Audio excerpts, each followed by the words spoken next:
because I've needed to apologize my whole life to people. It's okay. I'm gonna put that out there. There's something to be said about a genuine apology. Eating humble pie, like my grandpa used to tell me when I was growing up, and just really meaning it. Matthew and I have been wanting to do a rock climbing film for many years. I heard it crack and I was like, oh, and then I started breathing and I was like, oh yeah, that's okay. How did your passion for movies start for the both of you? Well, I think for me, growing up, I think I thought I wanted to be an actor, and I was just kind of out with my friends pretending to do acting out stuff and creating stories with that. And then as I got older, I think I realized, like, you know what, I actually like first, I don't really like to see myself on screen, and then I should probably hide my camera right now, actually.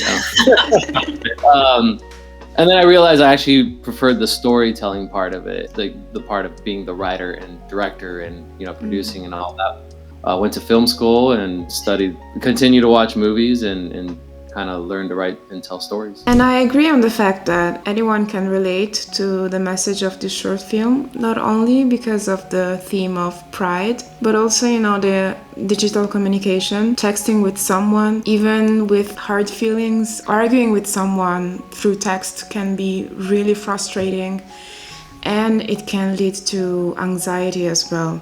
So this is something that everyone can relate to and everyone can understand. So I just did a shoot for a commercial for Instagram.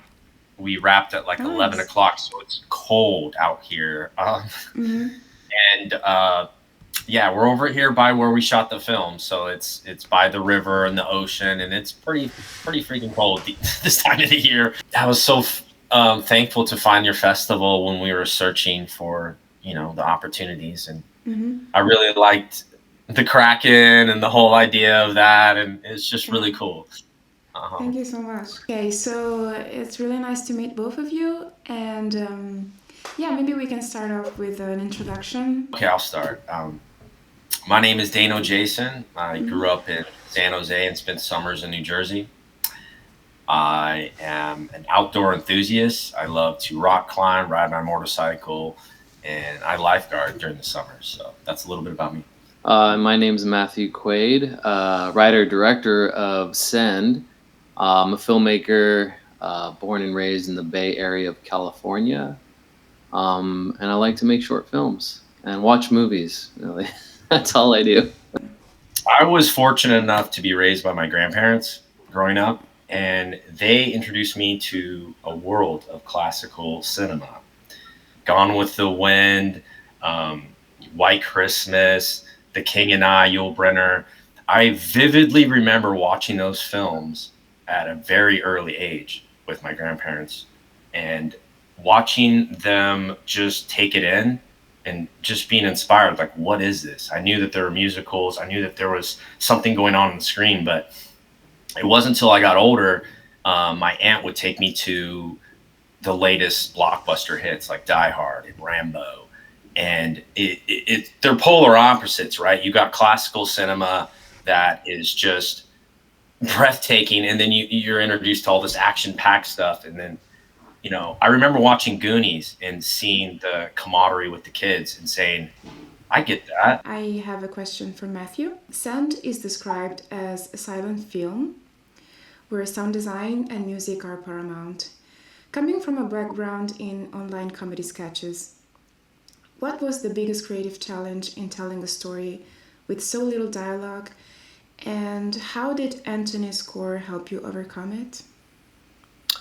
I think, the challenge is always, or my concern is always, keeping people interested and hoping they stay interested in the story, and, trying to shorten it down. When writing it, oddly enough, I didn't realize it was kind of a silent film. I just kind of was writing the story. Dano and I had talked about it, and even during filming, we were making it. I didn't even think this was going to be a silent film. I was like, oh yeah, we'll just put some sound effects and some music. It'll be, it's no big deal. Mm-hmm. And it wasn't until I sat down to edit and put it together, I'm like, oh yeah, there's no dialogue in this. Just a couple of grunts here and there. So that was where I was a little I was like, yeah, the music really has to be good. So I reached out to my friend Anthony DeSparta, who I've worked with in the past, and he's done like some amazing stuff for me. So I sent the script his way and told him what it was about. And so while I was editing and putting stuff together, Anthony and I just talked about it, and it was really about the beauty of that, and it kind of helped us both. Was really like, hey, every section is its own little track. It's his own little song.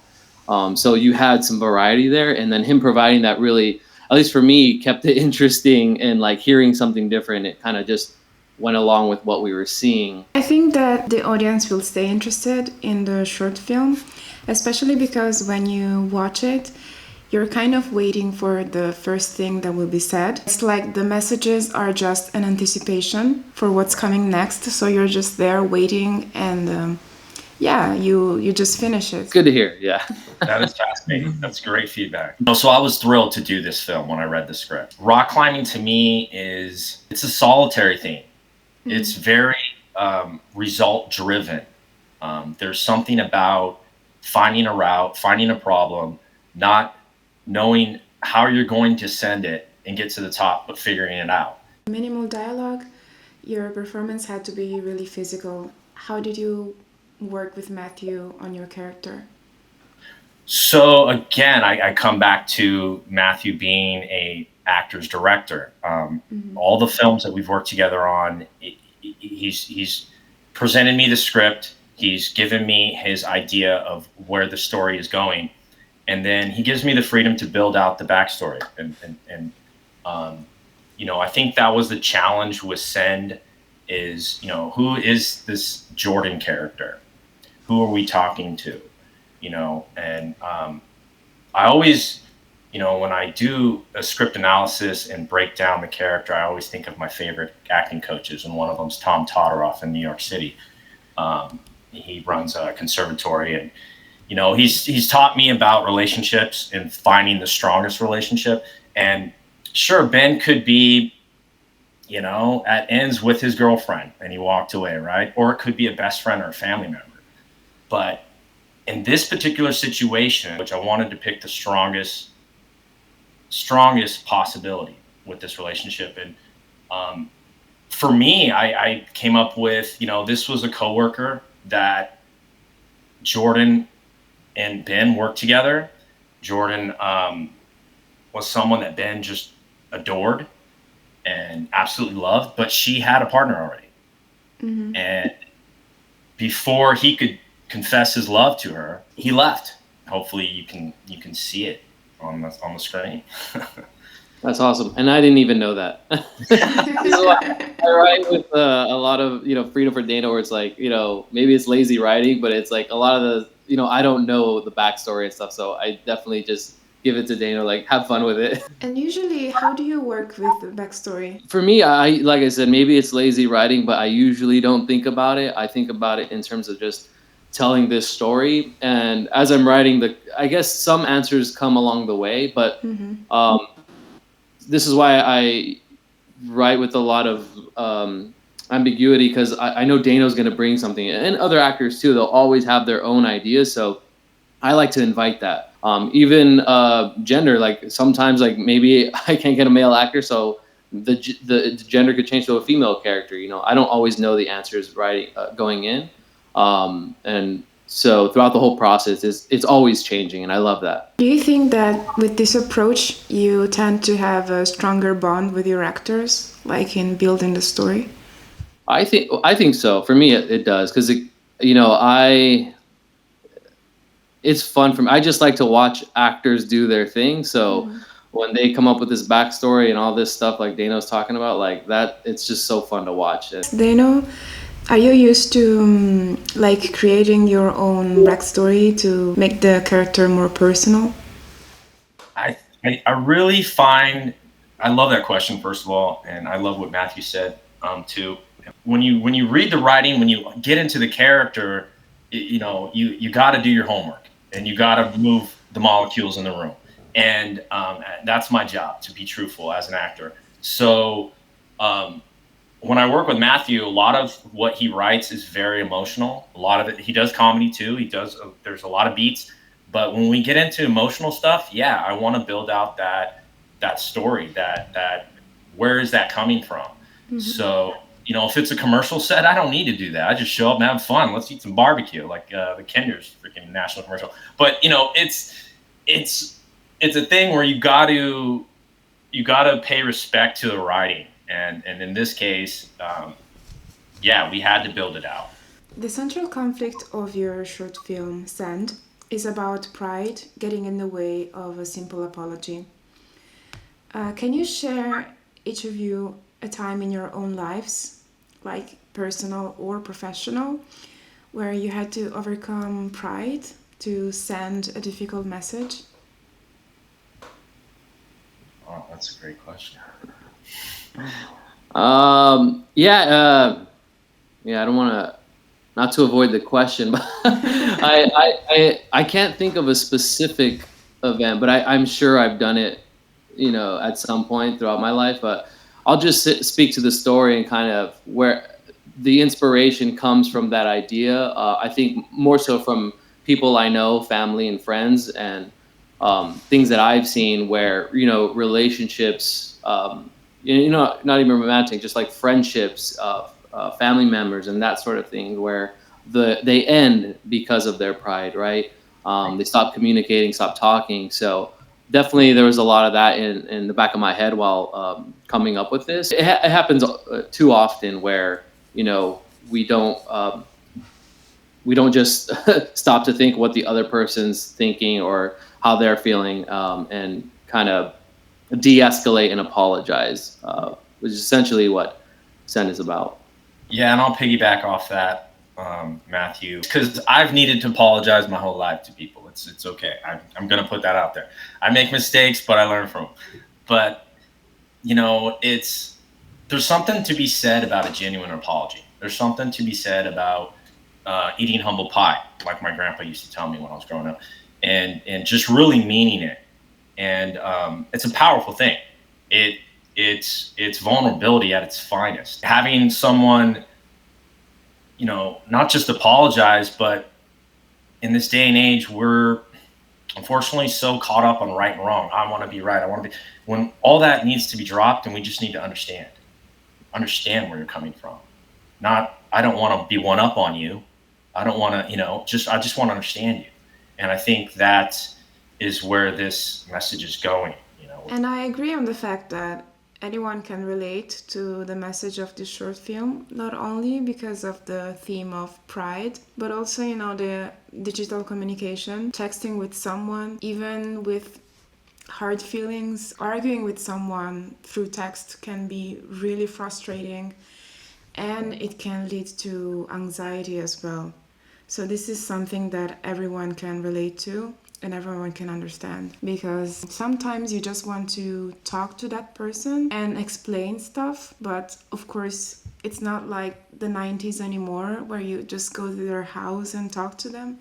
So you have to find another way.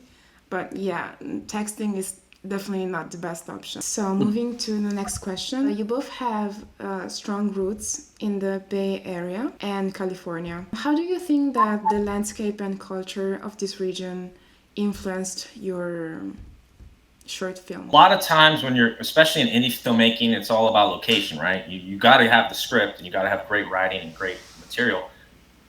And part of the reason why I moved out here is I'm so close to the ocean, and I'm close to Goat Rock. I'm 20 minutes away. So Matthew and I have been wanting to do a rock climbing film for many years. And when we sat down and got serious about Send, you know, it was like kind of a no-brainer. Okay, we're going to shoot at Goat Rock. Before we filmed this, I trained for 6 weeks, and Matthew on shooting day, he selected the rock that we were gonna film.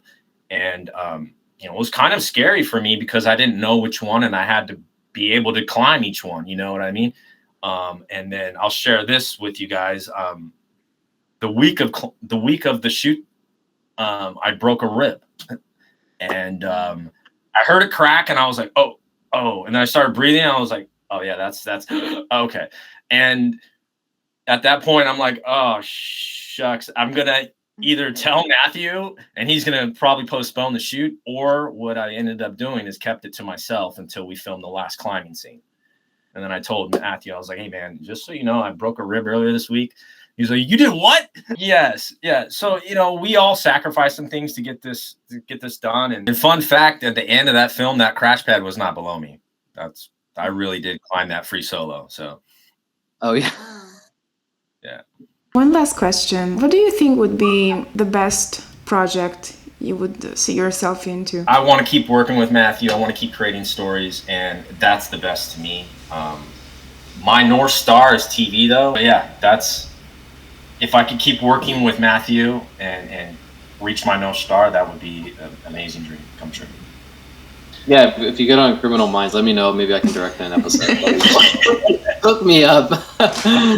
Yeah, I mean, obviously I want to continue to work with Dano, and just my end goal is to make a feature film at some point. It doesn't matter the story, it's just, or what it's about, because that kind of comes, we'll see what the story ends up being, because I never know, right? But eventually just a feature film is my goal.